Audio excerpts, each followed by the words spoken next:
ഏട്ടൻ്റെയൊക്കെ അനിയൻ്റെോളെ കണ്ടൂടാ, അനിയൻ്റെയൊക്കെ ഏട്ടൻ്റെോളെ കണ്ടൂടാ. ഇതൊന്നും പുറത്തല്ലോ, പുറത്തല്ല ലോകിയായിരിക്കും, കാണുമ്പോൾ ചിരിക്കുകയും ചെയ്യും, ഭയങ്കര വർത്താനമൊക്കെ ആയിരിക്കും. ഉള്ളുന്ന് അങ്ങോട്ട് പോയിട്ട് പറയും വലിയ ആര്യായി പോയി എന്ന്. നെഞ്ചിൻ്റെ ഉള്ളിൽ പകയും വെറുപ്പും കൊണ്ടടക്കുന്ന ഒരുപാട് കുടുംബങ്ങളുണ്ട്. മരിക്കുന്നത് വരെ തീരാത്ത ദേഷ്യവും പകയുണ്ട്. പറഞ്ഞു പോയ വാക്കിന്റെ പേരിൽ മുറിഞ്ഞ മനസ്സുമായിട്ട് ജീവിക്കുന്നവരുണ്ട്. അവസാനം മരിച്ച് മണ്ണോട് ചേരുന്നതിന്റെ മുൻപൊന്ന് പൊരുത്തം വാങ്ങാതെ മരിക്കുന്ന എത്ര മനുഷ്യരാ മുസ്ലിം കുടുംബങ്ങളിലുള്ളതെന്നറിയോ? ഇതൊന്നും വിശ്വാസമില്ലാത്തവരാണ് പോട്ടേന്ന് വെക്കുക.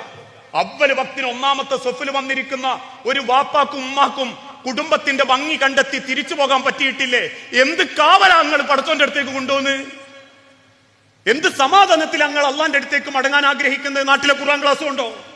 ആഴ്ച തെറ്റാതെ പുളിക്കലിലും ആഴ്ച തെറ്റാതെ നാട്ടിലുള്ള ഖുർആൻ ക്ലാസിന്റെ പോരിശ പറയാന്ന് വിചാരിച്ചിട്ടുണ്ടോ റബ്ബിനോട്?